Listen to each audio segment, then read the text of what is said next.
ओम ज्ञानतिमिरान्धस्य ज्ञानञ्जनशलाकया चक्षुरुन्मीलितं येन तस्मै श्रीगुरवे नमः। श्रीचैतन्यमनोभीष्टं स्थापितं येन भूतले स्वयं रूप कदा मह्यं ददाति स्वपदान्तिकं। वन्देऽहं श्रीगुरु श्रीयुतपादकमलं श्रीगुरून् वैष्णवांश श्रीरूपं साग्रजातं सहगण रघुनाथनितं तं सजीवं साद्वैतं सावधूतं परिजनसहितं कृष्णचैतन्यदेवं श्रीराधाकृष्णपादान् सहगण ललिता श्रीविशाखान्वितं च। हे कृष्ण करुणा सिंधु दीनबंधो जगत्पते गोपेशा गोपिका कांत राधाकांत नमस्तुते। तप्त कांचन गौरांगी राधे वृंदावनेश्वरी वृषभानुसुते देवी प्रणमामि हरिप्रिये। वाञ्छकल्पतरुभ्यश्च कृपा सिन्धुभ्य एव च पतितानां पावनेभ्यो वैष्णवेभ्यो नमो नमः। जय श्री कृष्ण चैतन्य प्रभु नित्यानंद श्री अद्वैत गदाधर श्रीवासादि गौरभक्तवृंद। हरे कृष्ण कृष्ण कृष्ण हरे हरे हरे राम राम राम हरे हरे। मुखं करोति वाचालं पंगुं लंघयति गिरिं यत्कृपातमहं वन्दे श्रीगुरुदीनतारिणं ईश्वर परमानन्दमाधवं श्रीचैतन्यदेवं। नारायणं नमस्कृत्यं नरं चैव नरोत्तमं देवीं सरस्वतीं व्यासं ततो जयं उदीरयेत्।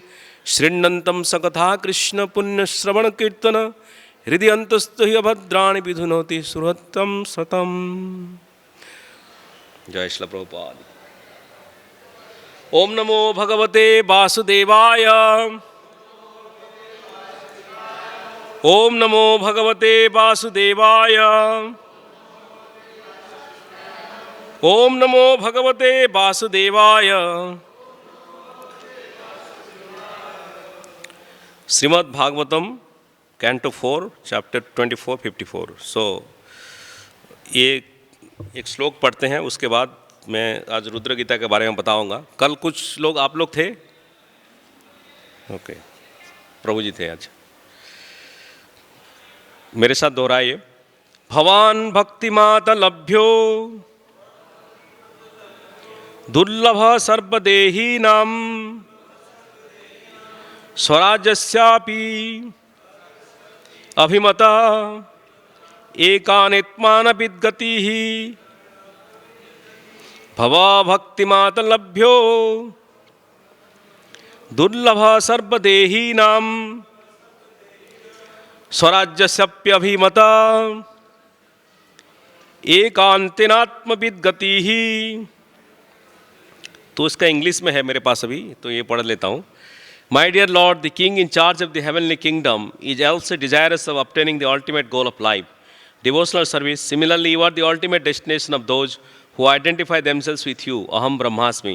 However, it is very difficult for them to attain you, whereas a devotee can very easily attain your lordship. तो ये बताया कि कल जो लोग आए नहीं थे, तो रुद्र गीता जो है, जैसे हम लोग जानते हैं, भगवत गीता का नाम सुना है आपने सारे? तो बहुत सारी गीताएँ होती है।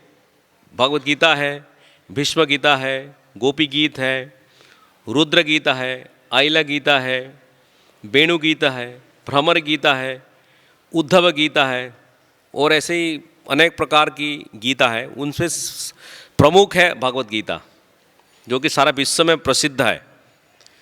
भगवत गीता की 4225 व्याख्याएं लोगों ने किया है। जैसे प्रभुपाद ने किया है ना, प्रभुपाद ने लिखा है Bhagavad Gita as it is, यथारूप। तो वो एक है। आप विश्व में जितना भी देखोगे, भारत की नहीं है, भारत की बाहर से विदेश के लोगों भी भगवत गीता का ट्रांसलेशन जो है, व्याख्या किया है और उनके नाम पे लिखा है। तो उसका कलेक्शन जो था 5 साल पहले 4200-150 ऐसे कुछ है। सो 4500 मान लो, 4500 की थी भागवत गीता की। बाकी सारे गीताओं के बारे में जैसे भीष्म गीता है या उद्धव गीता है। उद्धव गीता श्रीमद् भागवतम में जो बताया गया है उद्धव, उसके बारे में है। सो रुद्र गीता भी ये भागवतम से आई है, 4 कैंटो, 4th कैंटो। इस कैंटो में जैसे बताया है कि रुद्र गीता की महत्व क्या होता है। प्रचेताज प्राचीन बाहरी की 10 पुत्र हैं, जैसे आपने पिक्चर में देखा है भागवतम में। भाई साहब आ जाए, अंदर आ जाइए, बैठिए, हल्ला मत करो। सो जैसे उनका 10 पुत्र ने वन में तपस्या करने के लिए गए थे, और तपस्या करने के रास्ते में ही उनको महादेव रुद्र की दर्शन हुई। जैसे हर युग में शिव जी रहते हैं, आप जैसे करोगे सत्य युग में, त्रेता युग में, द्वापर युग में और कलयुग में। कलयुग की कथा मैं बता दूं आपको। नरसिंह मेहता गुजरात का नाम जो कवि है, उनका नाम सुना है आपने कोई? हाँ, तो उन्होंने भगवान शिव का बहुत बड़े भक्त थे। तो जैसे शिव जी का भक्त थे तो बहुत सारी समस्या भी थी उनको, शिव जी की प्रार्थना करते रहते हैं। तो एक बार उन्होंने, मैं थोड़ा संक्षेप में बताता हूँ, तो एक बार उन्होंने शिव जी से प्रार्थना की कि मुझे आपका जो सबसे पसंद वाली चीज़ है वही वरदान कीजिए। तो अनेक तपस्या के बाद शिव जी ने उनको क्या दिया? ब्रज भक्ति का प्रेम दिया। जैसे उन्होंने तपस्या की, नरसिंह मेहता ने गोपेश्वर महादेव, इधर है ना वृंदावन में भी गोपेश्वर महादेव है, तो गोपेश्वर महादेव की भी आज कथाएं सुनेंगे। तो नरसिंह मेहता की प्रार्थना से प्रीत होके भगवान शिव ने, उन्होंने क्या मंत्र प्रदान किया? वही उनको भगवान विष्णु कृष्ण का मंत्र प्रदान किया कि वही है और वो भी नहीं है। बहुत सारे लोगों का, जैसे चैतन्य महाप्रभु और रामानंद राय के बीच में जैसा वार्तालाप हुई है, उनमें से बहुत सारी चीज़ों ने बताया विष्णु भक्ति से अच्छा है, राम की भक्ति है, लक्ष्मी नारायण की भक्ति है, श्री वैष्णव के बारे में। लेकिन फाइनली वो लोग क्या किया कि राधा कृष्ण की भक्ति, जो ब्रज भक्ति, गोपियों का जो भक्ति है, वो सबसे उत्तम है। तो वो भक्ति नरसिंह मेहता को प्रदान किया है। और नरसिंह मेहता कितना लिखा है? 22,000 श्लोकों का वो कविताएं लिखा है। उनका जो फेमस है, जो हमारा फादर ऑफ द नेशन, जातीय पिता है, जो महात्मा गांधी ने, ये गीत बहुत पसंद है, वैष्णव जन, तो पता है सबको। हाँ, वही संगीत वो नरसिंह मेहता ने लिखा है। तो बड़े वैष्णव बने, किसके द्वारा? भगवान शिव के द्वारा। जो शिव जी ने कलयुग में थोड़ा सा तपस्या में संतुष्ट हुई, उनका एक व्याख्या है, त्रेता युग की बात करते हैं। त्रेता युग में कैसे रहे रुद्र की महिमा।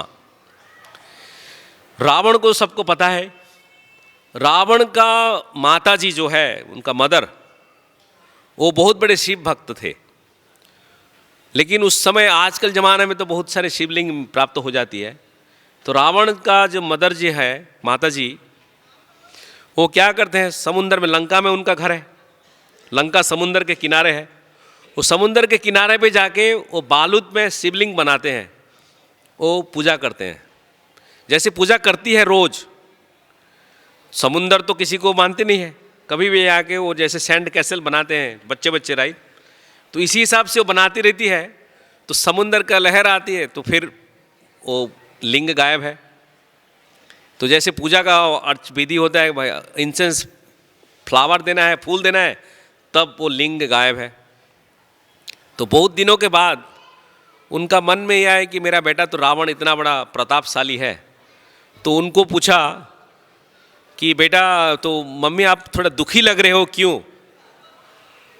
तो रावण की माता ने बोले कि बेटा मेरे को एक काम कर, मेरे लिए तू शिवलिंग लेके आ जा। अच्छा, ये तो छोटी सी बात है, लेकिन उसके लिए क्या है, बोला कि मैं कैलाश से ही शिवलिंग भगवान शिव से ही प्राप्त करके लेके आऊँगा। तो रावण वन में गया, कैलाश में ही, और भगवान शिव की तपस्या की। सालों बीत गए, कोई असर नहीं पड़ा। स्नो आए, बारिश हुई, बहुत सारे सालों बीत गए, कोई असर नहीं हुआ। फिर रावण सोचा उन लोग का डिमंस का क्या रहता है दिमाग में, बहुत बुद्धि प्रखर रहते हैं, तो उन्होंने क्या किया, भगवान शिव तो प्रकट नहीं हुए मेरे सामने, अभी मेरे पास रहने का क्या है, तो उसका एक सिर काट दिया, ऑफर कर दिया। एक काटा फिर भी कुछ नहीं हुआ, दो काटा फिर भी कुछ नहीं हुआ, तीन काटा, 9 काट दिया सिर। फिर 10वां जैसे वो काटने वाला था तो भगवान शिव प्रकट हुए, और प्रकट हुए तो पूछा रावण को कि आए किस लिए हो। तो रावण जी ने अपना जो इच्छा थी व्यक्त की कि मेरा माता श्री का इच्छा है कि मुझे एक शिवलिंग प्राप्त हो, और मैं तो ऐसे इधर नहीं लूँगा, आपसे ही शिवलिंग मैं प्राप्त करूँगा। तो शिव जी बहुत संतुष्ट हुए, तो बोला कि ये मैं शिवलिंग देता हूँ, ये कैलाश की है और इसमें अनेक गुण है और महिमा है, आप इसको लेके जाइए और लंका में स्थापित करो। लेकिन एक बात ध्यान देना कि जहाँ पर वो ये शिवलिंग स्थापित करोगे, दूसरी बार कहीं नहीं स्थापित करोगे, एक बार इंस्टॉल करोगे तो वही हो गया। जैसे गिरिराज जी महाराज की सब जानते हो ना, गिरिराज जी महाराज को जैसे भी ले गए थे मुनि ने, तो उन्होंने बोला जहाँ उसको बिठा दोगे वहीं से नहीं हिले गए ये, तो वही गोवर्धन ब्रज में बिठा दिया, तो फिर गोवर्धन इधर रह गए। इसी हिसाब से रावण बहुत खुश हो गया, वो लेके आया। लेकिन रावण है तो उसका बुद्धि राक्षस की, लेकिन जन्म हुआ है वो ब्राह्मण है, तो ब्रह्म कर्म हमेशा करता है। जैसे हम लोग गायत्री करते हैं, कोई ब्राह्मण है तो हम लोग गायत्री करते हैं कितने बजे, सुबह 6 बजे, 12 बजे और 6 बजे, 3 बार गायत्री करते हैं। तो रावण भी गायत्री करता है, क्योंकि ब्राह्मण है, ब्राह्मण का जितना भी कर्म है वो ब्रह्म कर्म भी करता है। उसका जो 10 सिर है वो 10 सिर 10 प्रकार की कार्य करते हैं। एक सिर ब्रह्म काम करती है, दूसरा सिर युद्ध का करते हैं, तीसरा सिर रोमांस करते हैं, चौथा सिर अख्तियार करते हैं, जैसे दुनिया के कंट्रीज सब वार में खरीदना है, ऐसे करके 10 एक सिर है म्यूजिक आर्ट। सो सारे 10 सिरों में है, लेकिन एक असुर का उसका सिर है, मतलब उसमें बुद्धि है, तो वही खराब कर देती है। जैसे बोलते हैं ना प्रभुपाद, ये एक पॉट अमृत है, उसमें एक बिंदु 20 लगा दिया तो क्या होता है, कोई पिएगा उसको? नहीं पिएगा ना। तो इसी हिसाब से रावण वो शिवलिंग लेके चलता रहा अपना लंका की तरफ। तो जैसे शाम हो गई, उसका तो गायत्री करना है, रुक के नदी के पास या कहीं पे, तो देख रहे थे क्या करे, एक जगह उतर गए।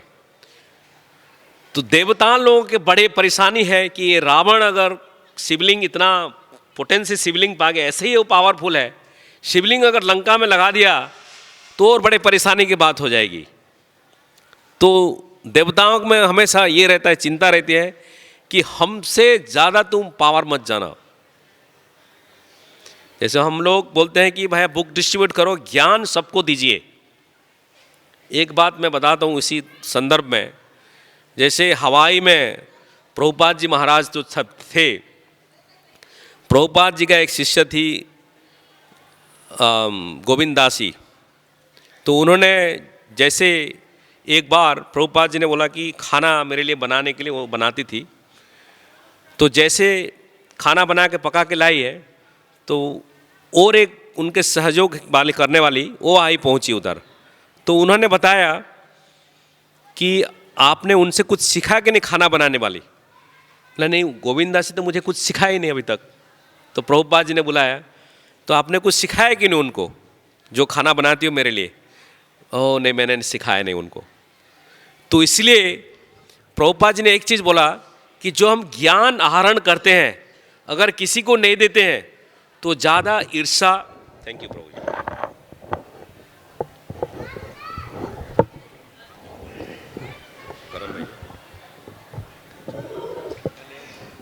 नहीं, मेरे पास हो जाएगा, कोई प्रॉब्लम।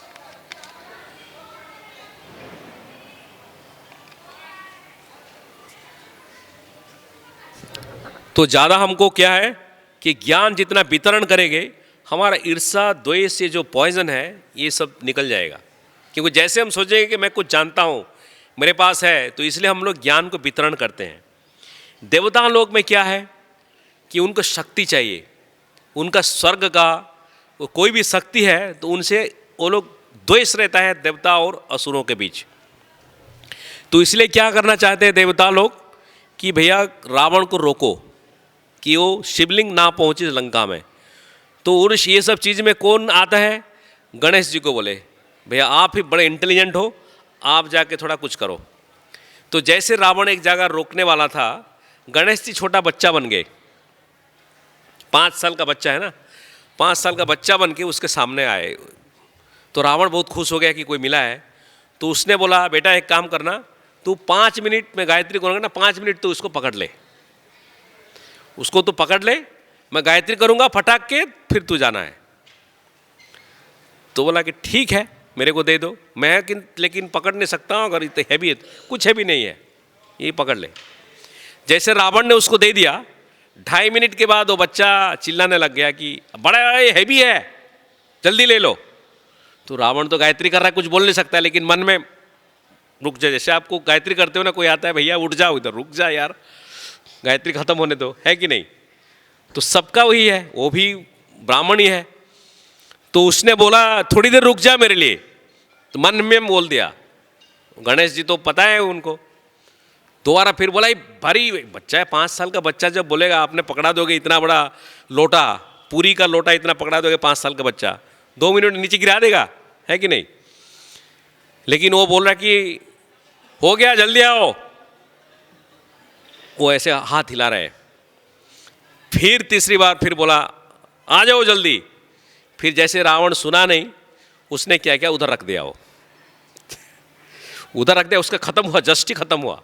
वो अपना गायत्री जनेऊ से लेके खत्म किया था, और उसने बोला कि तेरे को दूं एक थप्पड़। बोला क्या हुआ? वो क्यों रख दिया नीचे? क्योंकि उसके बाद उसका मन उसको पीटने के भी है, उसको उठाने की भी है, शिवलिंग को। तो उसको बोला कि शिवलिंग को मैं उठाता हूँ भाई। खोदन किया पूरा गड़ाई तक, से शिवलिंग उठ ही नहीं रहे उधर, वो शिवलिंग उधर रह गए, क्योंकि जितना कोशिश किया। उसके बाद बोला कि ये तो बेईमानी है, कुछ ना कुछ किया है। तो जो बच्चा है अपना गणेश का रूप लिया है, बोला कि मैं जानता हूँ ये देवता लोग का कुछ काम नहीं है, हम लोग ऑस्टेरिटी करते हैं, सब करते हैं, ये लोग सारे हमारा सब खलास करते हैं, ये सब काम। विष्णु के पास जाते हैं, हमारा जितना भी एक्वायर किया हुआ चीज़ बड़े मेहनत से, मेहनत की कमाई को ही लेते हैं। ऐसे ही काम है इन लोगों का।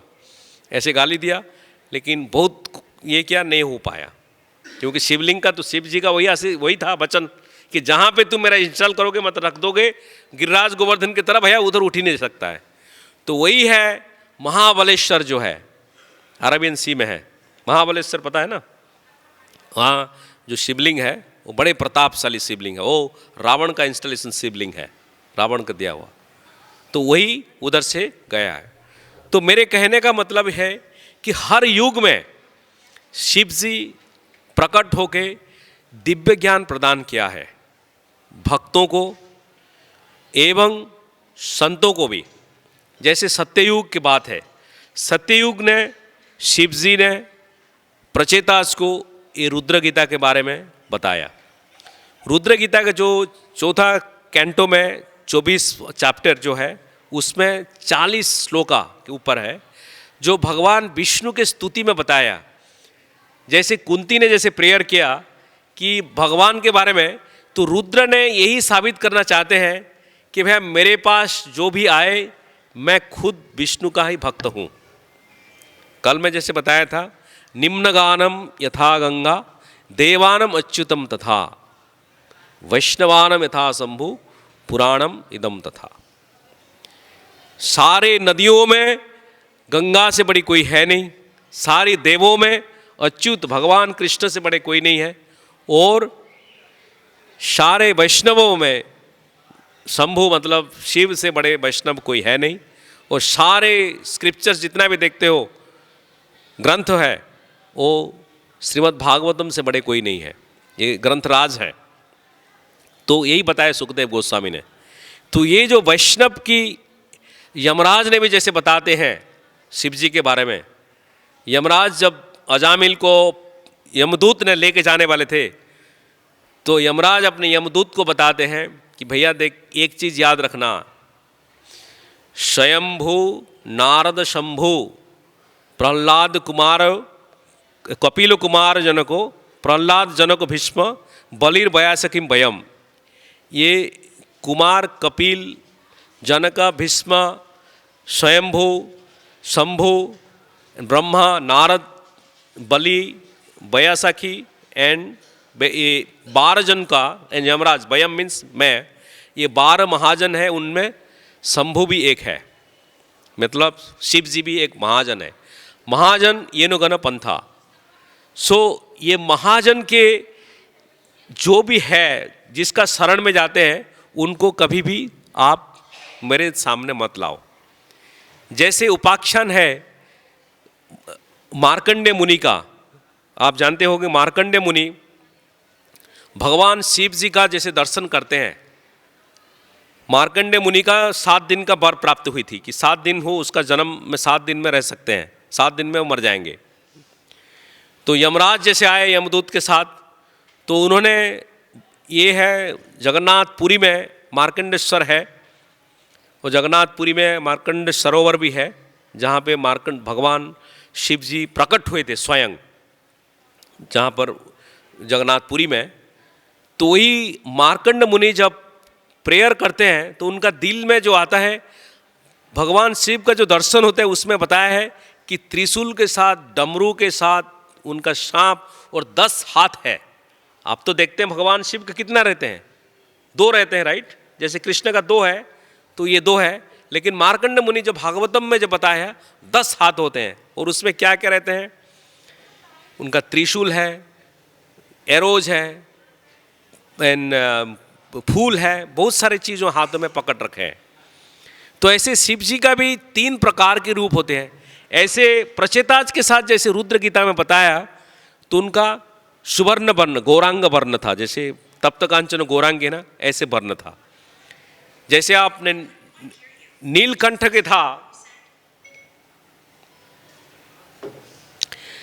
जैसे भगवान शिव जी ने 20 पान किया नीलकंठ, उसी टाइम शरीर था ब्लू था।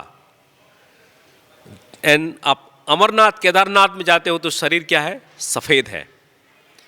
जैसे अमरनाथ की एक बात है, केदारनाथ अमरनाथ महाराज ने मेरे को दिया था, वैष्णव महाराज, केदारनाथ का जो अभिषेक का पानी।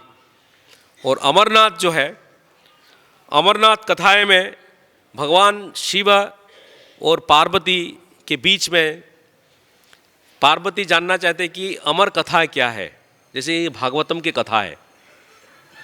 तो शिव जी ने बोला कि आजकल के ज़माने में हम लोग क्या करते हैं, भागवतम शूद्र क्या है, म्लेच्छ क्या है, जावन क्या है, किसी को भी हम भागवतम दान करते हैं, क्योंकि ये चैतन्य महाप्रभु की महिमा है।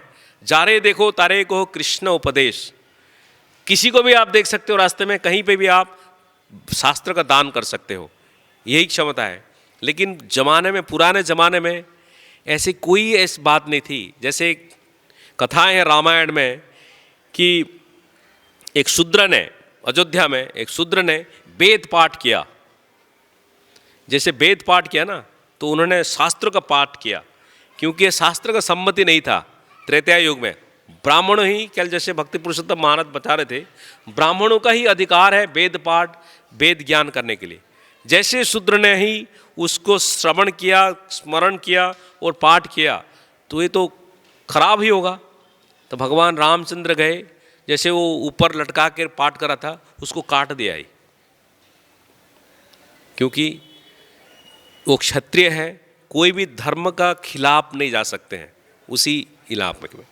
तो जैसे शिवजी ने ये पार्वती को बताने वाले हैं कि अमर कथा क्या है, तो उन्होंने बोला कि मैं इस कंडीशन में बताऊंगा कि कोई भी व्यक्ति उधर ना हो, कोई भी व्यक्ति उधर ना रहे, तब जाके आपको अकेले कहीं बैठाऊंगा। तो दोनों बोले ठीक है, एक गुफा के अंदर चलते हैं। तो पहले आए तो उन्होंने अपना नंदी को रख दिया, उसका नाम है जो पहलगाम। अमरनाथ की यात्रा गए, पहलगाम है जो। और उसके बाद उनका जो शरीर में रहता है क्या, सांप रहता है, जो सांप को रख दिया वो गांव का नाम हो गया शेषनाग। और उसके बाद डमरू को रख दिया, त्रिशूल को रख दिया, सारा चीज़ जितना भी है उनका, क्योंकि ये शिव जी का भी ये व्यक्ति है, ये आध्यात्मिक है, अचिंत्य रूपम है। सो जैसे रख दिया, उसके बाद पंचभूत को रख दिया, गणेश जी को रख दिया। बोला कि फाइनली जैसे गुफा में पहुँचे, शिव और पार्वती है, सांप नहीं है, त्रिशूल नहीं है, डमरू नहीं है, कोई नहीं है, शिव और पार्वती वो गुफा में, अमरनाथ की जो गुफा है।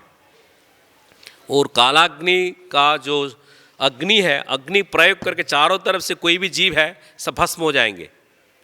तो उसके बाद भगवान शिव ने ये भागवतम की अमर कथा जो भी सुनेगी तो वैकुंठ क्या भगवत धाम ही प्राप्त होगी। तो वो कथाएं सुनाने वाली थी पार्वती को। तो उसके अंदर कई जगह में, कई पुराण में ये बताया गया है कि वही दो पीजियन जो होता है ना, कबूतर उधर का अंडा था, वो उधर रह गया था। 4 शिव जी के जहाँ बैठे थे व्याघ्र चर्म में, डियर स्किन या टाइगर स्किन के अंदर, उसके नीचे कुछ जगह में बताते हैं कबूतर है, कुछ जगह बताते हैं पैरट है, सूक। तो जैसे उन्होंने अमर कथा की बात शुरू कर दी, कुछ दिनों के बाद पार्वती थोड़ा नींद आ गई। लेकिन पहले शिव जी ने बोला कि तुम हुंकार देना कि तुम सुन रहे हो कि नहीं, मुझे पता चलेगा। मैं जैसे बोल रहा हूँ, आप लोग सिर हिला रहे हो तो पता चल रहा है कि आप सुन रहे हो, कोई सो नहीं रहे हो। तो ऐसे ही बोला कि आप हुंकार देना है। तो पार्वती ने हाँ हाँ हाँ, या जो जवाब देने वाले हैं पूरा मस्त है। शिव जी तो अपना ध्यानस्थ में भागवतम की कथाएं कह रहे हैं। लेकिन कुछ दिनों के बाद पार्वती को थोड़ा नींद आई। जैसे उनका नींद आ गई, लेकिन हुंकार बंद नहीं हुआ, खत्म होने वाले हैं, हुंकार चल रहा है। कौन कर रहा है? वही कोई बोलता है कि शुक जी थे, वो सुखदेव गोस्वामी थे, कोई बोलते हैं। कुछ जगह में लिखा है कि शुक जो है पैरट आके उधर बैठ गया है। जैसे पता चला शिव जी को एक बार कि ये लग नहीं रहा है कि पार्वती का हुंकार है, ये कोई और है। तो जैसे उनका आँख खुली, देखा कि पार्वती तो सो रही है नींद में, डोजिंग। तो कौन है ये? फिर चारों तरफ त्रिशूल के देखा कि एक कोई जगह में बताया कि कबूतर है, कोई जगह बताया कि पैरट है। तो जैसे गया तो शिव जी उनके पीछे पीछे दौड़े मारने के लिए त्रिशूल से लगे। फिर वो जाके पहुंच गए उधर, कहाँ पर? हिमालय में वेद व्यास के घर पे। वेद व्यास की पत्नी जहाँ पे उधर उनका आराधना चल रही थी, वो भी ऐसे स्नीजिंग होता ना, शाम के टाइम में हाई मारने वाली थी। तो उनका मुंह के अंदर घुस गए सुखदेव, उसका मुंह के अंदर। दैट्स सुखदेव गोस्वामी का उधर जन्म हुई। सो सुखदेव गोस्वामी कुछ जगह बताया कि वो अमरनाथ से ही भी एक कथाएं सुनी, जो कि भगवान शिव के द्वारा पार्वती को बताया गया है, कई पुराण में इससे वर्णना है। और सुखदेव गोस्वामी की, सुखदेव तो भगवान कृष्ण की, राधा रानी की पैरट ही है। तो जैसे ही उधर प्रविष्ट हुए, फिर सुखदेव जन्म हुए। वो मारने वाले थे, बोला कि किसको मारोगे? पेट में जाके मारोगे? आपको ये अच्छा लगेगा? शिव जैसे व्यासदेव ने बोला कि आप पेट में जाके कैसे मारोगे? कोई औरत को मार सकते हैं क्या? राजा हैं, क्षत्रिय हैं, कोई भी औरत को, ओल्ड आदमी को, बच्चे को कोई नहीं मारता है, कोई दंडनीय नहीं है। तो इसलिए शंकराचार्य ने भी बोला है, ये तीनों के साथ मैं युक्ति नहीं कर सकता हूँ। किसके साथ? औरत के साथ मैं युक्ति नहीं कर सकता हूँ, तर्क नहीं कर सकते हो। अगर भागवतम की शास्त्र की चर्चा है, तर्क न हो, औरत के साथ तर्क नहीं किया जाएगा, उनको दया की जाएगी। तो जैसे यही शंकराचार्य की जैसे बात आई मेरे को, ये तो अमरनाथ की कथा हो गई। तो शंकराचार्य के जैसे है, शंकराचार्य आए थे, भगवान शिव का ही अवतार है, भगवान शिव की जी का अवतार है। वो आए थे भगवान विष्णु के हिसाब के अंदर में जो आदेश था कि जाके आपने अशास्त्रम बौद्धम राज्यम प्राप्यम, आप उन्हीं को ही समझा दो कि ये शास्त्र का उल्टा बात बता के और भगवान ने ऐसे क्यों कहा?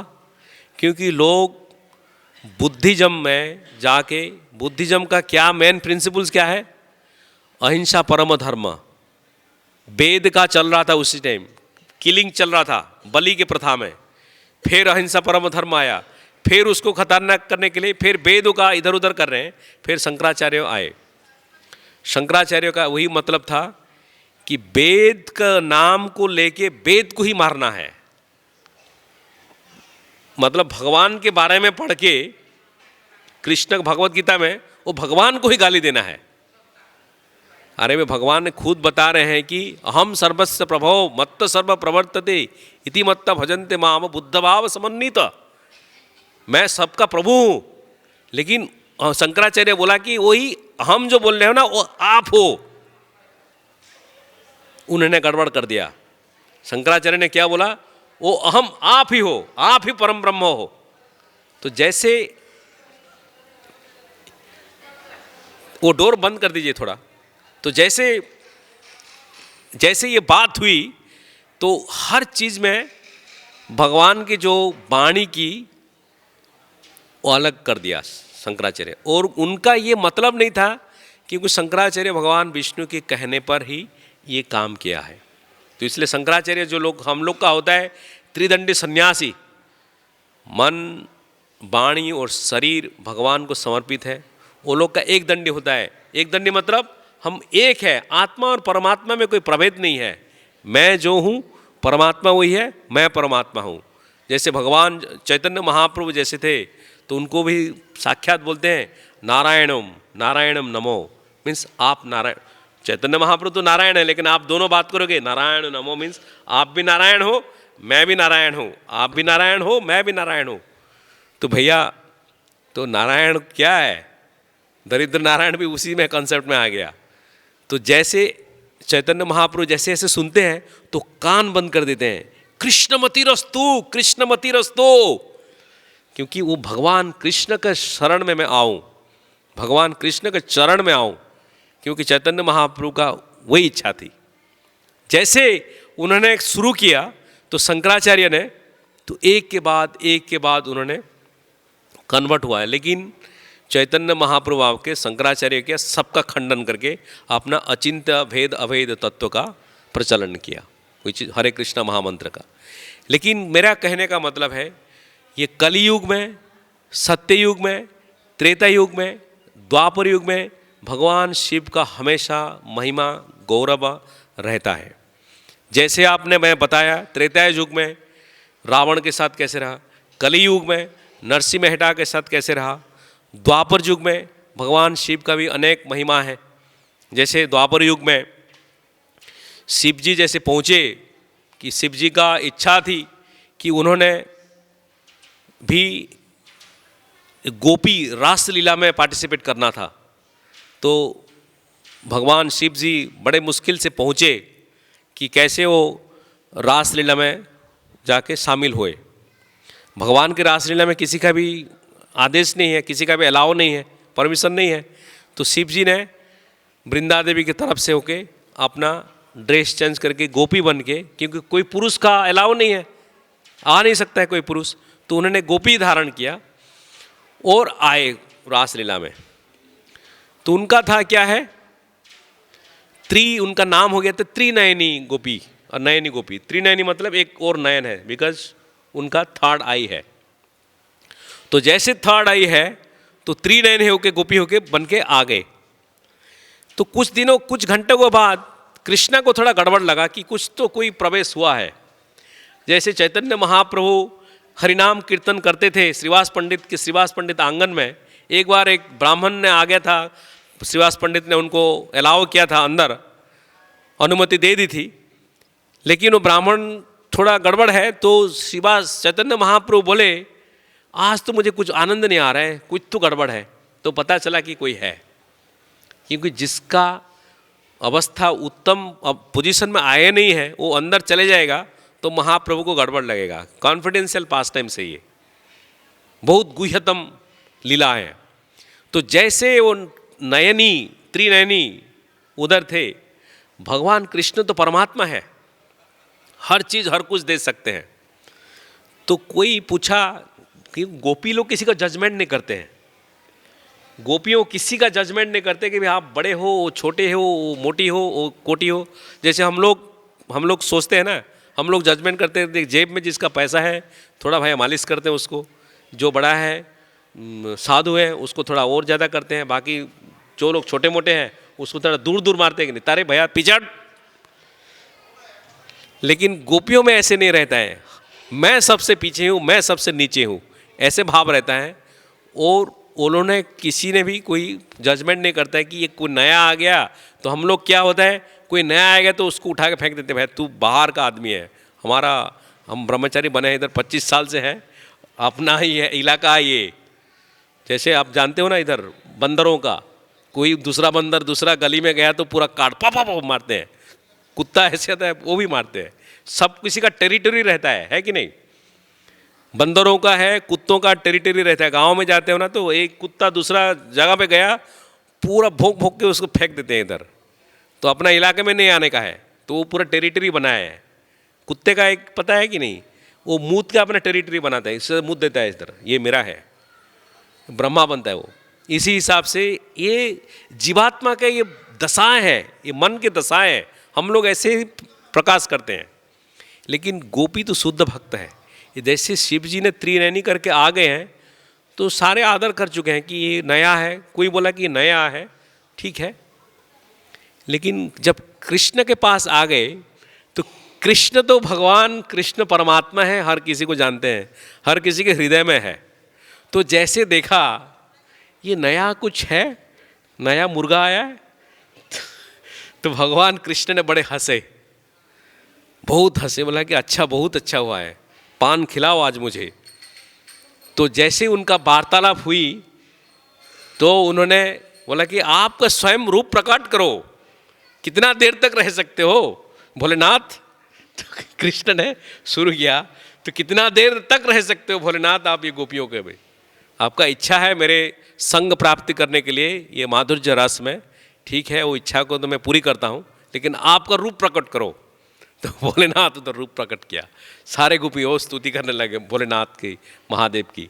तो उन्होंने क्या किया, कृष्ण ने बोला कि सबका सर्विस है धाम के लिए, तो आपकी भी सेवा है, तो गोपेश्वर महादेव रह के इधर रहो और ये धाम की सुरक्षा करो, ये धाम ये रास मंडली में कोई ना आए, वही आपकी ही बॉडी गार्ड हो।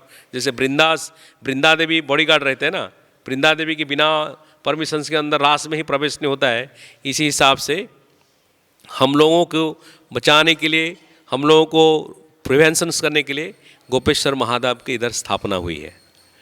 तो वही बड़ी चीज़ है, क्योंकि भगवान कृष्ण के साथ गोपेश्वर महादेव, और कोई भी धाम में जाओ, जैसे मैं कल बता रहा था, आप द्वारका में जाओ, जगन्नाथपुरी में जाओ, मथुरा के विश्राम घाट में भी जाओ, उधर भी महादेव की लिंग होते हैं, शिव जी का लिंग होते हैं।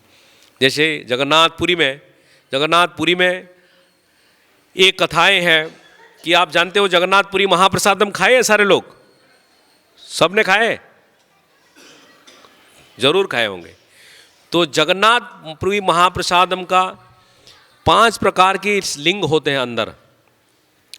एक जो लिंग है, मैं उनका नाम अभी याद नहीं आ रहा है, जैसे कपाल मोचन है, विश्वनाथ महादेव है, और एक जो शिवलिंग है, जैसे आप अंदर जाते हो ना 22 पाँच होता है, 22 पाँच अंदर होते हैं।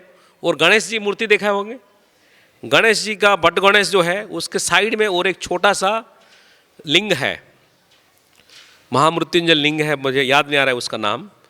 तो वही जो शिवलिंग है वो क्या करते हैं, शिवलिंग महादेव जैसे भगवान की भोग पकता है अन्न, उसके बाद भोग लेके, क्योंकि उसमें क्या होता है, छोटा सा दिया जलता है नीचे और इतना बड़ा बड़ा आपका पॉट सब रहते हैं, फिर उसके ऊपर पांडा सब लेके जाते हैं।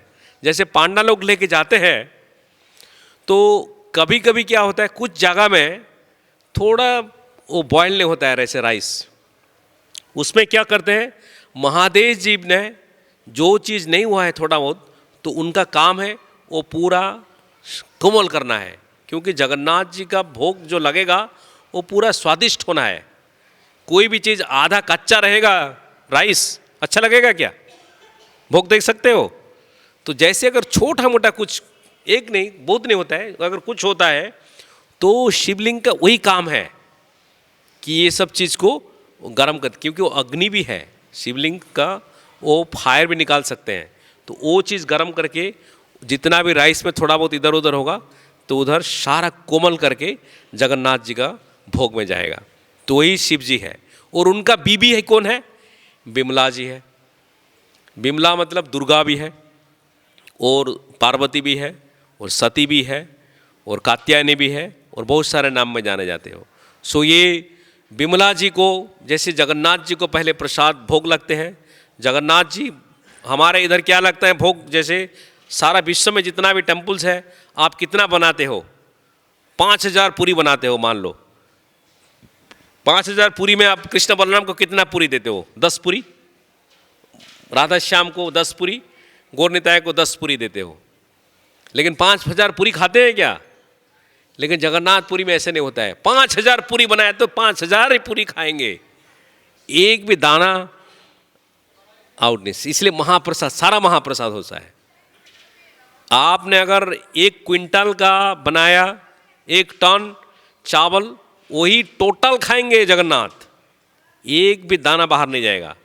तो इसलिए, और इतना अद्भुत है कि जगन्नाथपुरी में चाहे 1000 भक्त आए, 1 लाख भक्त आए, और 10 लाख भक्त आए, खाना जितना बनता है सबको प्राप्त होती है। ये जगन्नाथ जी का महिमा है। जितना भी आते हैं खाने के लिए, अन्न प्रसाद के लिए, चाहे उस दिन, क्योंकि कोई काउंट करता है कि कितना लोग आएंगे। आप कृष्ण बलराम मंदिर में आज जान सकते हो कि ठीक है प्रभुपाद फेस्टिवल में 10,000 लोग आएंगे, आप कैलकुलेट कर सकते हो। लेकिन जगन्नाथपुरी में कोई बता सकता है कि आज कितना लोग आएंगे? रथ यात्रा के अलावा और गुंडीचा के अलावा बाकी दिन कोई बता सकता है क्या? लेकिन उनका जो खाने होते हैं, प्रसाद किसी को भी ऐसे नहीं होता कि एक दिन नहीं हुआ कि मेरे को आज प्रसाद नहीं मिला।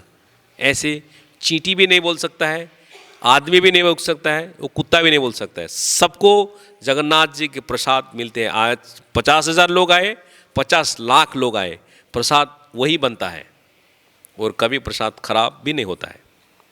वही जगन्नाथ जी का महिमा है। और ये जगन्नाथ प्रसाद के लिए भी शिवाजी का हाथ है। जैसे ये कथाएं आपने सुनी नहीं होगी तो मैं दोबारा बताता हूँ, अगर सुना होगा तो फिर से सुन लीजिए। तो एक बार लक्ष्मी नारायण की, जैसे अपना बैकुंठ में धाम में लक्ष्मी जी नारायण को सेवा करती हैं सारे भोग, तो नारायण ने बोला कि मेरा महाप्रसाद जो खाओगे तो किसी को मत देना। तो कई दिनों से नारद मुनि आते रहते हैं, तो नारद मुनि ने बोला कि मेरे को भी थोड़ा कुछ प्रसाद चाहिए भगवान नारायण की। तो नारद मुनि तो बच्चे हैं लक्ष्मी और नारायण की, तो बच्चों को कैसे मना कर सकते हैं? तो कितने बार बोल चुके हैं, नारायण ने खुद बोला है। तो एनीवे उसको ओवर रूल कर दिया। एक बार उन्होंने थोड़ा सा हटा के एक खीर का डब्बा दे दिया नारद मुनि को। नारद मुनि खा के इतना प्रसन्न होकर इतना डांस शुरू कर दिया, जैसे हरे कृष्णा क्रेजी डांस होता है, पूरा शुरू कर दिया। डांस कर करके उन्होंने कैलाश तक पहुंच गए।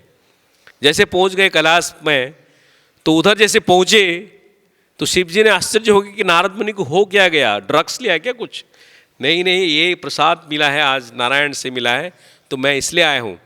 तो बोला कि मुझे थोड़ा दीजिए। है नहीं कुछ में। तो बोला कि देखो अंगूठी, हाथ तो धोए नहीं थे, ऐसे डांस कर कर कर गए, हाथ धोए नहीं थे, उनको हाथ को लेके चूस लिया शिव जी ने। तो फिर दोनों पूरा डांस करने शुरू किया। उधर जैसे डांस किया, कैलाश पूरा हिलने लग गया। पार्वती आ गए अंदर से, बोला कि कैलाश क्यों हिल रहा है भैया, आप दोनों क्या कुछ हो गया क्या, लिया क्या कुछ गांजा वांजा? आज नहीं लिया ना। तो वही बताया, शिव जी ने बोला कि यही ऐसा ऐसा है, तो मेरे लिए क्या है? अरे नारद जी बोला सारा तो चूस लिया, और है क्या? तो पार्वती ने बड़े दुख प्रकाश किया कि मेरे लिए कुछ रखा नहीं। तो उन्होंने तपस्या की भगवान को जैसे तपस्या की, तो विष्णु प्रसन्न हुए। वो आए, बोले कि ठीक है मैं ये कलयुग में आऊँगा। और सारा पार्वती ने बोला कि मेरे लिए प्रसाद नहीं चाहिए, मेरे संतानों को, मतलब हम लोग पार्वती का संतान है ये मटेरियल वर्ल्ड के लिए, तो बोले सारे को प्रदान करो महाप्रसाद। तो भगवान जगन्नाथ ने आशीर्वाद दिया, मैं प्रसाद खाऊंगा, पहले प्रसाद जो है वो आपको प्राप्त होगी। तो जगन्नाथपुरी में पहले जगन्नाथ जी को प्रसाद मिलते हैं, मतलब भोग लगाते हैं। वो जैसे प्रसाद होता है, पहले बिमला को अर्पण होता है, बिमला को देने के बाद वो महाप्रसाद होता है। बिमला जो है वो शिव जी का पत्नी है, उनका नाम एक है बिमला है। तो इसलिए और एक चीज़ बता रहा था आपको, जैसे शिव जी का गांजा खाने वाले बात, जैसे हम लोग सुनते हैं कि कैसे होता है, तो पहले हम सोचते हैं कि ये बेल पत्ता का बारे में थोड़ा जान ले तो कैसे आता है। जैसे वैष्णव में हम लोग तुलसी पहनते हैं, राइट, ये तुलसी है, हम लोग तुलसी पहनते हैं क्योंकि ये तुलसी प्रिय है कृष्ण की। एंड शैवाइट्स में क्या है, वो रुद्राक्ष पहनते हैं, और हम लोग का तुलसी अर्पण करते हैं सालग्राम में, और शिवलिंग में अर्पण क्या होता है, बेलपत्र। तो एक बार पार्वती का जो 4 उनका असिस्टेंट है, जया, विजया, महाकृणवा, जयंती, ये 4 है उनका पर्सनल एसोसिएट्स। तो उन्होंने पूछा उनको कि थोड़ा घूमने चलेंगे। जैसे पार्वती का भी बहुत सारे असिस्टेंट्स रहते हैं, 10 मिलियन असिस्टेंट्स है पार्वती का हिमसेल्फ। सो उन्होंने बोला कि ठीक है चलते हैं। कहाँ जाएंगे, मंदरा माउंटेन। हम लोग जाएंगे तो ब्रजमंडल में जाते हैं, आज कोसी जाएंगे, आज बरसाना जाएंगे, आज राधा कुंड जाएंगे। हम लोग भी भ्रमण करते हैं, भ्रमण करने का इच्छा सबके है। तो उन्होंने पूछा कि चलते हैं, आपको ले चले मंदरा माउंटेन। मंदरा माउंटेन मतलब जहाँ चित्रकेतु घूमता था। तो मंदरा माउंटेन पहुँचने के लिए उन्होंने 4 एसोसिएट्स पार्वती का सब प्रणाम किया। तो उन्होंने क्या किया, अपना जो महासिंह है, पार्वती का क्या है, सिंह है, सिंह को बुलाया। ये सिंह कैसे छोटा मोटा नहीं है, उड़ने वाला सिंह है वो। तो सिंह आया और वो पैलेस जैसा है, सिंह छोटा सा नहीं है कि वो गिर जाएगा क्या बैठ के, ऐसे नहीं है कि सोचो कि पार्वती बैठ गया तो गिर जाएंगे, हवा में चल गया, तो नहीं है, ये पूरा पैलेस है, ऐसे सिंह है वो। तो महासिंह में आए तो सब बैठ गए और मंदर माउंटेन पहुंच गए। मंदर माउंटेन जैसे पहुंचे, वो रॉकी माउंटेन है, जैसे पूरा पत्थर है चारों तरफ। जैसे नीचे उतरे तो उधर क्या है कि इतना ये हुआ जाने के टाइम, जैसे गर्मी में हम लोग का स्वेद होता है ना, वो स्वेद से एक बिंदु पार्वती का नीचे गिरी और रॉकी माउंटेन में, और उधर से एक स्प्राउट जैसे, मूंग स्प्राउट जैसा होता ना, मूंग स्प्राउट्स की तरह उधर से निकला और 3 पत्ते निकले उधर से। तो पार्वती को बड़े प्यारा लगा कि वो बहुत अच्छा पौधे आ गए उसमें, सारे देखे। तो उसके बाद वो बड़ा हो गया। देन पार्वती देखा वही बेल, क्योंकि बिल्लो होता है, जैसे बिल्लो बोलते हैं उसको, बिल्लो से निकला है, इसी हिसाब से उसका नाम हुआ है बेल और बिल्वा, उसका नाम जैसे दिया। और उन्होंने ही किया कि यही पत्ता मेरे प्रिय है और मेरा ही अंश है, और उसका जो शिव जी को प्रदान करेगा वो यमराज का दर्शन नहीं करेगा, क्योंकि वही तो, चाहे आप मार्कंडेय मुनि को भी जैसे शिव जी ने वरदान किया है, चाहे कोई शिवलिंग के पास रहे भी यमराज के पास नहीं जाएगा। लेकिन शिव जी ने और एक चीज़ बोला, यमराज के पास नहीं जाओगे, मतलब जैसे आप स्वर्गलोक जाते हो तो यमराज के पास नहीं जाना है, लेकिन विष्णु मुक्ति प्रदायता, भगवान वैकुंठ में जाने के लिए आपको विष्णु की ही शरण लेनी पड़ेगी। सेम रुद्र भगवान, जैसे हमारा 4 संप्रदाय है, ब्रह्म महादेव गुड़्याचार्य, और क्या है, श्री संप्रदाय है रामानुजाचार्य का, कुमार संप्रदाय है, और एक निम्बार्काचार्य संप्रदाय और रुद्र संप्रदाय है। और रुद्र संप्रदाय जो है, रुद्र भगवान निम्बार्काचार्य को दर्शन दिया था मायापुर में, नवद्वीप में एक जगह है, शिव काशी, शिव खोला समथिंग, क्या एक नवद्वीप मंडल में एक जगह पे उन्होंने दर्शन दिया था। और वो दर्शन में उन्होंने भक्ति, ब्रज भक्ति, प्रेम भक्ति के बारे में बताया निम्बार्काचार्य को। और उनका जो संप्रदाय है वो संप्रदाय भी ऑथराइज है, वो संप्रदाय में जो भी आते हैं सारे वैकुंठ प्राप्त होते हैं। श्री संप्रदाय में जितना आते हैं सारे वैकुंठ प्राप्त होते हैं, कुमार संप्रदाय में जितना आते हैं सारे वैकुंठ प्राप्त होते हैं, ब्रह्म महादेव गुड़ाचार्य सारे वैकुंठ या गोलक अयोध्या सारे प्राप्त होते हैं। तो वही रुद्र भगवान श्री लक्ष्मी कुमार और ब्रह्मा, ये चार इंपॉर्टेंट लोगों का चार संप्रदाय है। जस्ट मान लो ये रुद्र भगवान है, गुणावतार भगवान भी है, ब्रह्मा विष्णु महेश्वर। रुद्र एक महाजन भी है, रुद्र वैष्णव में शिरोमणि है, और रुद्र का एक संप्रदाय भी है। तो रुद्र भगवान शिव कोई छोटा मोटा वस्तु नहीं है,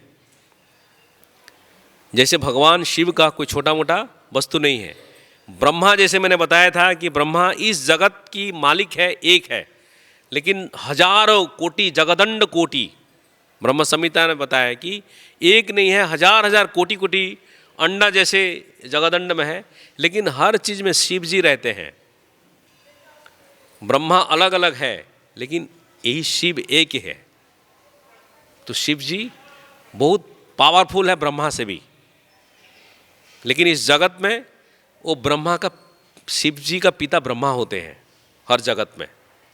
जैसे आप प्रथम जैसे देखते हो कि ब्रह्मा के आस में है ये बराह आते हैं, और उसके बाद नरसिंह आते हैं, और उसके बाद भगवान ने, नरसिंह देव के बाद भगवान ने पिता माता ग्रहण किया है, इसलिए शिव जी का पिता रहते हैं ब्रह्मा हर ब्रह्मांड में। तो उनका जो मेन इनकारनेशन होती है वो सदाशिव रहते हैं। सदाशिव जो होते हैं फुल स्पिरिचुअल। जैसे रुद्र का कल मैं बताया था कि 11 रुद्र हैं, 1 million, sorry 10 million, 1 crore Rudra जैसे प्रोड्यूस हुए भूत और स्वरूपा के उनका शादी के बाद, और 11 रुद्र जो है प्रमुख है, और 11 रुद्र वो डांस करते हैं एनालिसिस में, लेकिन उनका सब रुद्रों का सम्मिश्रण में, जैसे हैं महाविष्णु और पुरुष अवतार कारणदका से विष्णु, से गर्भदका से विष्णु, क्षीरोदका से विष्णु होके ऐसे ऐसे होके होता है जैसे हमारा। तो शिव जी का सदाशिव होचे मुख्य होते हैं। सदाशिव जो है हमेशा स्पिरिचुअल में रहते हैं। एंड प्रभुपाद जी बोलते हैं सदाशिव का क्या है, अद्वैत आचार्य। महाविष्णु और सदाशिव का दोनों का कॉम्बिनेशन से ही अद्वैत आचार्य जैसे प्रकाश हुए। भगवान कृष्ण का चैतन्य महाप्रभु, भगवान बलराम का नित्यानंद, एंड शिव जी सदाशिव और महाविष्णु अद्वैत आचार्य, राधा रानी की शक्ति गदाधर, नारद मुनि, श्रीवास पंडित। इसी हिसाब से इनका आने सुने पंचतत्व में। तो ये शिव जी का तत्व समझना बड़ा कठिन है। तो प्रभुपाद जी बहुत समय में बोला है कि जैसे झगड़ा होता है मालिक और बेटे में, तो काशी में बाणासुर जैसे दैत्य है, बाणासुर के कितना था, बलि का बेटा था, राइट, 1000 हाथों थे। उन्होंने शिव जी को इतना संतुष्ट किया, क्योंकि शिव जी भी डांस करना चाहते हैं। तो जैसे उन्होंने बताया डमरू और उसमें जो मृदंग तबला बाणासुर 1000 हाथों में बजाया, तो शिव जी बड़े प्रसन्न हुए और उनको वर प्राप्ति किया। और शिव जी खुद बोला कि मैं गार्डियन रहूँगा। भगवान विष्णु वामन बलि महाराज का शहर में बीतल कुंड सूतल में, पाताल सूतल में भेज दिया ना भगवान वामन देव बलि महाराज को। उन्होंने बोला कि मैं आपका बॉडीगार्ड रहूँगा। उसी हिसाब से शिव जी ने भी बॉडीगार्ड रहा बाणासुर का। लेकिन जैसे कृष्ण के साथ युद्ध हुई, तो 2 प्रकार की ज्वर होते हैं। ज्वर पता है ना, शिव ज्वर और विष्णु ज्वर। शिव ज्वर और विष्णु ज्वर दोनों एक प्रचंड है। आजकल ज़माने में आपने तो सुना होगा कोविड। ज्वर मतलब प्रज्वर ज्वर होते हैं, वो मृत्यु का पहले आ जाते हैं। उसका प्रभुपाद ने लिखा है परपोर्ट में 105 डिग्री वो ज्वर प्रकट होते हैं 105 डिग्री में। तो जैसे शिव ज्वर और विष्णु ज्वर का युद्ध होती है, तो विष्णु ज्वर का जीत होती है। बाणासुर का सारा हाथ काट देते हैं। तो शिव जी प्रार्थना करते हैं फिर प्रभु को कि मेरा बच्चा है उसको मत मारो। तो बाणासुर को भगवान कृष्ण ने उनको बख्शिश देते हैं। लेकिन मेरा कहने का मतलब है शिव जी के बारे में, कृष्ण और शिव जी के बीच में भी झगड़ा होती है, और उसमें भगवान कृष्ण हमेशा जीतते हैं, और शिव जी को भी वो आनंद प्राप्ति होती है कि मेरा मास्टर के साथ आज युद्ध में मैं खुद हारा। जैसे ऐसे युद्ध है कि किसके साथ हुआ था? भीष्मदेव और परशुराम। भीष्मदेव और परशुराम के युद्ध में भीष्मदेव कभी भी हारते नहीं किसी से। तो जैसे वो कुछ प्रसंग में, कौन सा आया प्रसंग है कि उन्होंने शादी नहीं किया अंबिका अंबालिका के साथ और उनको लौटा दिया। एक गए जाके पहुंची परशुराम के साथ, तो परशुराम को बोला कि भैया तुम करो, शादी करो। भीष्म बोला कि मैं तो प्रतिज्ञा लिया हूँ, शादी कैसे करूँगा, मैं तो आजन्म ब्रह्मचारी हूँ, मैं शादी कैसे करूँगा, नहीं कर सकता हूँ मैं। तो उन्होंने क्या किया, फिर युद्ध हुए उनको। भीष्म और परशुराम को युद्ध मतलब समझ लो, बहुत युद्ध के बाद कोई जीता नहीं।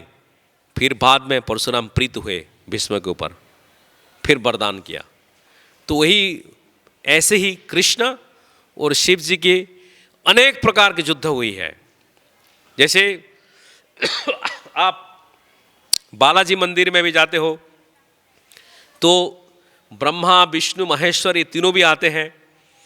महामृत्युंजय का जो सरोवर बनाया था उसको पीने के लिए भी काप बन के आते हैं ब्रह्मा विष्णु महेश्वर। एंड अत्रि अनुसया के पास जैसे आते हैं ब्रह्मा विष्णु महेश्वर, ये तीनों ही प्रकट होते हैं। ये तीनों आते हैं तो अनुसया ने क्या करते हैं तीनों का 3 प्रकार की इनकारनेशन होते हैं। जैसे आप पता है दुर्वासा मुनि, वो शिव जी की ही इनकारनेशन है। दुर्वासा मुनि का नाम सुना होगा ना आपने, कि नहीं सुना है? दुर्वासा मुनि का आदर से नाम लीजिए। गुस्सा हो गया दुर्वासा मुनि तो आप गए इधर से, ब्रश से पूरा फेंक देंगे। सो दुर्वासा मुनि से ध्यान से रहना चाहिए, क्योंकि जब दुर्वासा मुनि इधर पहुंचते हैं कि कहीं पे पहुंचते हैं, दुर्योधन के पास पहुंचते हैं।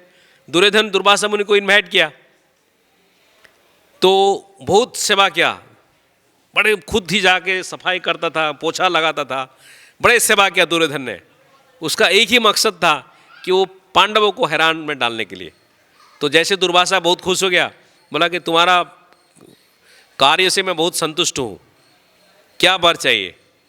तो दुर्योधन बोला मेरे को क्या वर चाहिए, मैं तो दूसरों का खुश देखना चाहता हूँ।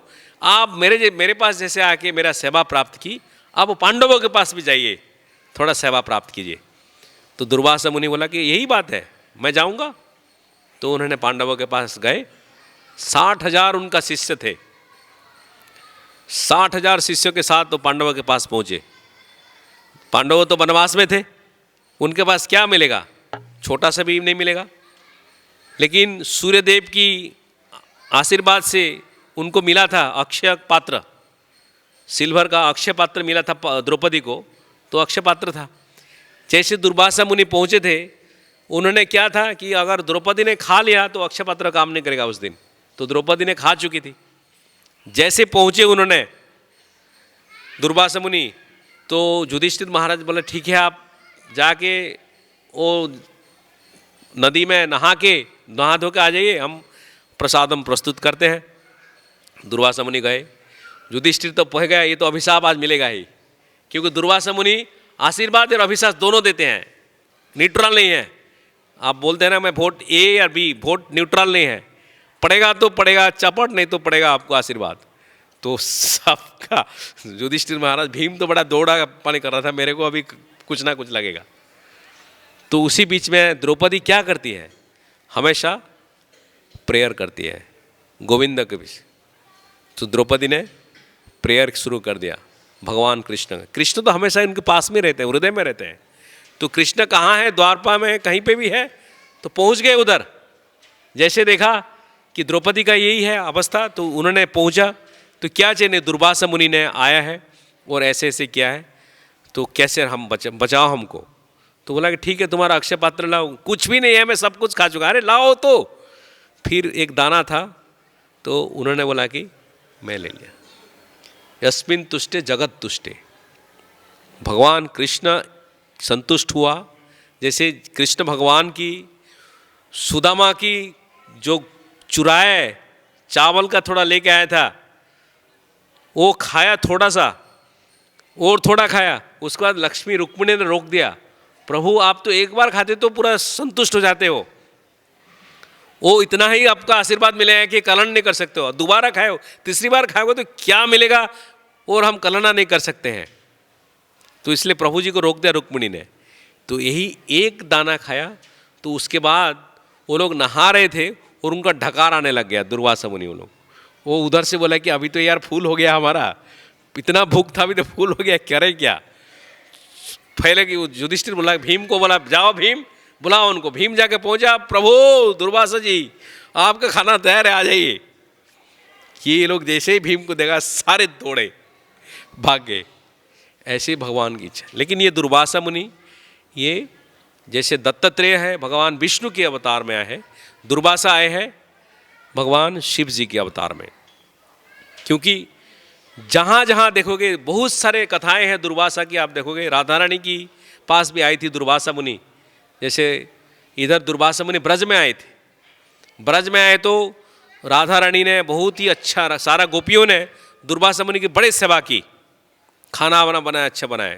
तो दुर्वासा मुनि ने भी आशीर्वाद दिया राधा रानी को कि आपका खाना जो भी खाएगा कोई रोग नहीं होगा, और आप खाना आपका नया नित्य खाना होगा। मतलब आज नहीं संडे में पूरी बनाओगे तो मंडे वही पूरी अलग ही टेस्ट होगा, सब दिन नित्य नित्य खाना बनेगा और निरोग रहेंगे। तो इसलिए दुर्वासा मुनि का आशीर्वाद भी है। सो वही मुनि लोगों को जब आप सेवा करते हो तो उनका आशीर्वाद मिलती है, प्राप्त होती है। तो इसलिए हम लोग ब्रज में आते हैं तो सारा मुनियों को सेवा करते हैं। सो जैसे मैंने बताया, शंकराचार्य ने भी काफ़ी बार बोला। इतना बोलने के बाद एक बार जा रहे थे ये गोदावरी के तट पे, तो एक बूढ़ा आदमी, 80 साल का बूढ़ा आदमी, उन्होंने क्या करा था, ऐसे करके खोला और एक व्याकरण है ना, निरुक्ति डिक्शनरी का व्याकरण वो पढ़ रहा है कि ये कैसे रहेगा, ये कैसे रहेगा। तो शंकराचार्य बोला, भज गोविंदम भज गोविंदम भज गोविंदम मूढ़मते ना ही रक्षति रक्षति संप्रति सन्निहित काले। उसका मतलब है कि अरे बाबा ये व्याकरण 80 साल हो गया, कभी लुढ़क जाएगा तू, तेरे को व्याकरण रखेगा क्या। ठीक है 5 साल का बच्चा व्याकरण पढ़ रहा है तो अच्छी बात है, 80 साल हो गया तो आज लुढ़केगा कि कल जाएगा। भज गोविंदम मूढ़मते। तो उन्होंने शंकराचार्य ने बोला कि कोई नहीं है, मैं इतना भी बोल दिया सबको, शारीरिक भाष्य बोल दिया, शारीरिक भाष्य काटने के लिए बलदेव विद्याभूषण गोविंद भाष्य लगा दिया, तो वो चीज़ नहीं हो सकता है, क्योंकि वो गोविंद का नाम ही लेनी चाहिए। तो जैसे एक डमरू के बात आपने बता रहा था, जटात विगले जल प्रवाह प्रविह स्थले गले बलाम्बलंबितम भुजंग तुंग मालिकम दम दम दम दम दमना दमंदा मदमयी चकार चंद चंद तनोति नः शिवाः शिवम। ये जो डमरू की आवाज़ से कॉस्मस का जो बोलते हैं ना टाइम, ये भगवान की बस्ती है। तो चारों तरफ जैसे कुंडलिनी योग का आप सीखते हो, ये अंडा जैसे है ना विश्व, ये अंडा में जैसे है डॉल्फिन, देखा आपने डॉल्फिन मछ, इधर तो नहीं होगा, डॉल्फिन मिलता है इधर कहीं पे, दिखता है अरेबियन सी में, देखा है। तो ऐसे त्रिशूल जो है, त्रिशूल में सांप है ना 6 प्रकार की, ये त्रिशूल का सांप जो है, ऐसे हमारा जो विश्व का सारा ग्रह नक्षत्र उसी में लगे हैं। और ये कुंडलिनी यज्ञ का ये सारा जो 6 नॉट है उसको बोलते हैं 6 चक्र। 6 चक्रों का, आज्ञा चक्र से लेके नीचे तक 6 चक्रों में मेडिटेशन करते हैं कुंडलिनी योगा। और कुछ जगह में उसको लिखा है ये डॉल्फिन की माछ की तरह रहता है, और कुछ जगह लिखा है ये भगवान शिव का त्रिशूल सांप जैसे लगा है था ना, उसी में रहता है उल्टा होके, ऐसे रहता है उनका। क्योंकि एक जगह जाओ दूसरी जगह जाओ, आप जब देखोगे ये विश्व का पूरा नियंत्रण करने वाला, क्योंकि हर विश्व में आपका चतुर ब्रह्मा के विश्व में अष्ट ब्रह्मा हो गया, 1000 हेडेड ब्रह्मा विश्व में भी वो कुंडलिनी योग का प्रयोग रहता है। लेकिन ये कलियुग में ये सब जानने के लिए किसी के पास इतना ये भाई भी मैं बताऊंगा कुंडलिनी योगा का कैसे त्रिशूल में पोल स्टार से स्वर्गलोक से अलग पुरी से कैसे आएगा। जैसे आपने गाना सुनते हो मंगल आरती में क्या गाते हैं, विभावरी से स आलोक प्रवेश निद्रा छाड़ी उठो जीव। सो व्हाट इज द विभावरी शेष? विभावरी शेष क्या है? विभावरी शेष मीन्स 4 रहते हैं सत्यलोक के पास। एक होता है अलकापुरी, एक होता है विभावरीपुरी। ये चंद्र का जगह है। विभावरी शेष मीन चंद्र डूब गए हैं, आलोक प्रवेश, सूर्य आने वाले हैं, उठ जाओ। तो वही 4 जो रहते हैं, 4 चंद्र, वरुण, यमराज और इंद्र का 4 पहले से हैं। उसके बाद ब्रह्म का लोक है, उसके नीचे कैलाश होते हैं। और भगवान ब्रह्म ज्योति के ऊपर जो है वो सदाशिव का घर है। जैसे हम लोग बोलते हैं ना कि ब्रह्मेति परमात्मेति भगवान इति शब्देति वदन्ति तत्तत्तविद यस् ज्ञानम अद्वयम। ब्रह्मेति परमात्मेति भगवान इति शब्देति। पहले ब्रह्मन का होता है, परमात्मा का होता है, भगवान के होते हैं। कैसे उसका व्याख्या होती है? पर ब्रह्मा के ब्रह्म ज्योति के बाद ही सदाशिव के लोक होते हैं। कैसे आता है उसका? प्रभुपाद जी एक बड़े सुंदर उदाहरण देते हैं। उसमें बोलते हैं कि एक गांव से, जैसे यूपी का कोई गांव, आजकल तो सारा जगह ट्रेन है, लेकिन एक गांव में जहां ट्रेन नहीं है, वो गांव वाले ने सोचा, एक आदमी को भेजा, 3 आदमी को भेजा कि जाओ आप वो शहर में जाके ट्रेन देख के आओ, हमको बताओ ट्रेन क्या है। तो ठीक है, एक आदमी आया, 3 आदमी देख के आए ट्रेन और वापस गांव में पहुंच गए। तो रात को सारे गांव वाले बैठ गए ऐसे, तो बोला हमको ट्रेन के बारे में बताओ। तो ट्रेन के बारे में बताओ, तो बताना शुरू किया। तो उन्होंने किया कि देखो, एक है जो पहले वाला जो बोला ट्रेन कुछ नहीं है, ट्रेन लाइट है, क्योंकि रात हो गई थी। ट्रेन दूर से आता है क्या, लाइट होता है ना। तो वो देख लिया, बोला कि वही ट्रेन है। वो आके बोल दिया ट्रेन लाइट है। तो दूसरे वाला जो बोला ट्रेन लाइट भी है, साउंड भी है और थोड़ा बॉडी भी है, मतलब ओम भी है, ब्रह्म ज्योति भी है और बॉडी भी है, मतलब परमात्मा भी है। वो तीसरा वाला बोला ट्रेन तो वो भी है, लेकिन ट्रेन के अंदर लोग भी रहते हैं, खाना भी खाते हैं, बात भी कर रहे हैं, आगे पीछे जा रहे हैं, आ रहे हैं, सब कुछ हो रहा है। मतलब वैकुंठ लोक है। वैकुंठ लोक में क्या है, आगे पीछे लोग सब जा रहे हैं, आ रहे हैं, खा रहे हैं, पी रहे हैं। लेकिन ये ब्रह्मज्योति वाले क्या करते हैं, उनका रियलाइजेशन कम है। वो बोलते हैं कि भगवान पूरा उज्जवल है, बस। कोई बोलता है कि साउंड है, ठीक है, ओम ही है। कोई बोलता है परमात्मा ही है, ठीक है, लेकिन जो आप थोड़ा वेट करोगे तो वही है, सदाशिव के पास जाओगे। तो इसी हिसाब से शिव जी की महिमा अनेक है। आप चाहे कोई भी महीना में ले लो, जैसे हम लोग बोलते हैं कि शिव अपराध भी ना करे, वैष्णव अपराध भी ना करे, देव अपराध भी ना करे, तो हमारी इच्छा ही रहे कि सारे देवी देवताओं के जैसे होता है कि हम लोग उनका आशीर्वाद लेते हैं। जैसे ध्रुव महाराज ने यक्षों को मारने के बाद कुबेर जी बताए उधर, कुबेर जी बोला, कुबेर जी यक्षों का मालिक है, राजा है। जैसे उन्होंने बताया उधर, तो ध्रुव महाराज के ऊपर संतुष्ट हुए कि वो बंद कर दिया युद्ध। तो कुबेर जी पूछा कि आपको क्या चाहिए, वरदान में देता हूँ। कुबेर के पास क्या है, पैसा ही पैसा है। आप जितना भी आपको जरूरत है ना, सबको पैसा की जरूरत है, राइट।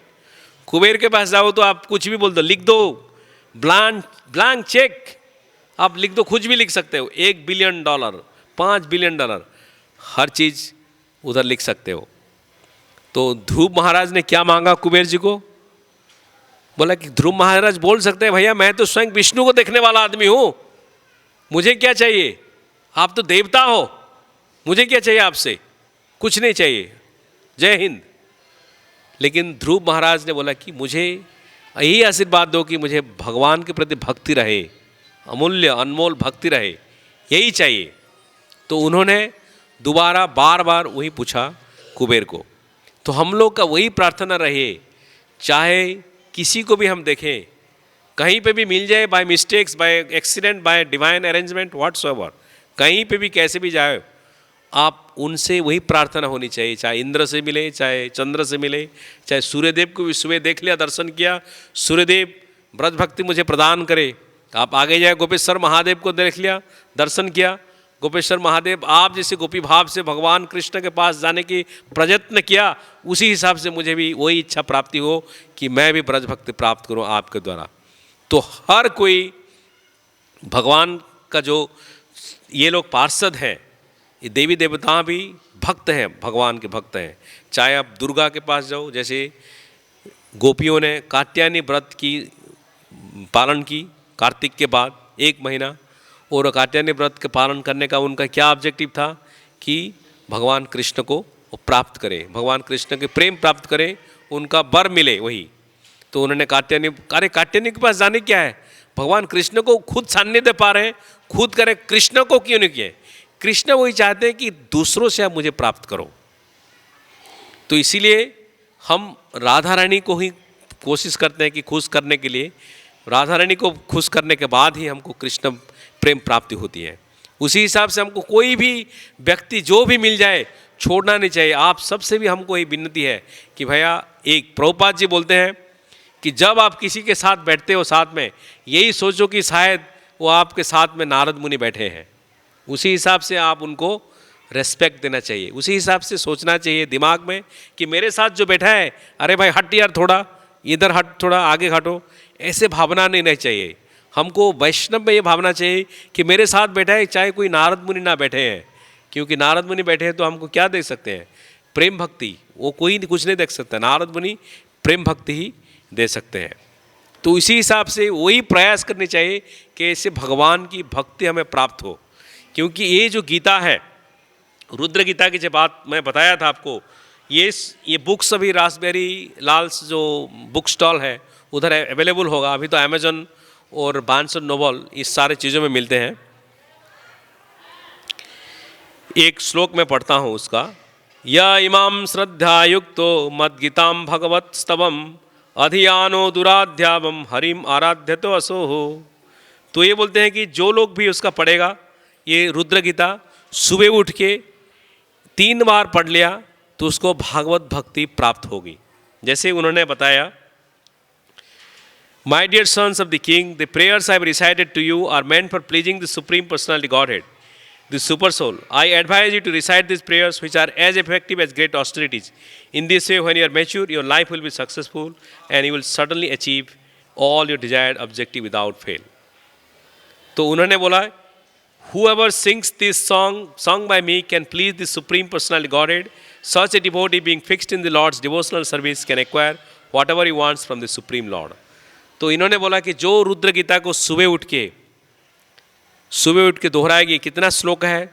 45 श्लोक के आसपास है, 15-20 मिनट लगेगा। इवन महीने में एक बार भी, साल में एक बार भी रुद्र गीता की एक बार भी आपने उच्चारण किया, ये भगवान के बहुत प्रीत है। क्योंकि प्रचेताज नवजोगेंद्रज, पृथु महाराज, ये सारे पर्सनालिटी जितना भी है भागवतम में, सारे भगवान के अत्यंत प्रिय है। क्योंकि सुखम का मुख में वो वाणी आ रही है उनके बारे में। और आप देखोगे तो शिव जी के बारे में सुखदेव गोस्वामी ने कितना बताया, समुद्र मंथन में बताया है, सती के यज्ञ में, सती का जो दक्ष यज्ञ के बारे में कितना बताया है, रुद्र गीता में बताया, बाणासुर के खेल में बताया, मार्कंडेश्वर के जो बारे में वही बताया। 15 चीज़ों में सुखदेव गोस्वामी शिव की महिमा गारिमा भागवतम में कर चुके हैं। तो यही वस्तु है उनका जो सबसे प्रिय है, जो जैसे गीतार गान है, प्रभुपाद जी ने लिखा बंगाल में गीतार गान, उसी हिसाब से यही 8-10 गीताएं हैं जो भागवतम में। उद्धव गीता है, भ्रमर गीता है, गोपी गीता है, वेणु गीता है, ये सब गीता है। रुद्र गीता भी एक है, आइला गीता है, रुद्र गीता भी एक है। ये रुद्र गीता को हम समझना चाहिए, रुद्र गीता को दोहराना चाहिए और रुद्र गीता को हमेशा पढ़ना चाहिए। आप सबके पास भागवतम है घर पे? सबके पास है, हिंदी में, इंग्लिश में। तो भागवतम का 14 खंड में, स्कंद में 24वां चैप्टर, तो उसमें देखोगे आप सॉन्ग्स में रुद्र गीता के नाम पे है। तो रुद्र गीता को जब भी आप खोलोगे वो चैप्टर देखोगे तो वो श्लोका ज़्यादा टाइम नहीं लगेगा, आधा घंटे में आप सब पढ़ सकते हो। और जैसे जैसे आप पढ़ोगे देखोगे क्योंकि आप जैसे कोई भक्त का प्रेयर के साथ जाओगे, जैसे चैतन्य महाप्रभु जगन्नाथपुरी में रहते थे तो उन्होंने कभी भी गोपियों का बात हमेशा नहीं करते थे। रामानंद राय स्वरूप दामोदर के साथ होते हैं तो गोपियों का बात होती है। जनरली उन्होंने क्या है, ध्रुव महाराज, प्रहलाद महाराज, इन लोगों की बात होती है। तो उसी हिसाब से हमारा यही प्रयास रहे कि भगवान शिव की जैसे रुद्र की, विष्णु के प्रति जैसे भक्ति है वो भक्ति हमें प्राप्त हो और रुद्र के प्रति हमारा असीम प्रेम जागृत हो और इस श्रीमद् भागवतम के प्रति असीम प्रेम जागृत है। वही प्रयास रहे, वही प्रार्थना रहे। यही करके आज मैं आज की क्लास में विराम लेता हूँ। सबको धन्यवाद है, आप लोग आए हो। और हरे कृष्णा, आरती होगी अभी 6:30 बजे। हरे कृष्णा। शिला प्रभुपाद की, रुद्र गीता की, श्रीमद् भागवतम की, आज की आनंद की, कृष्ण बलराम भगवान की, श्री श्री राधे श्याम की, श्री श्री गौर निताय की।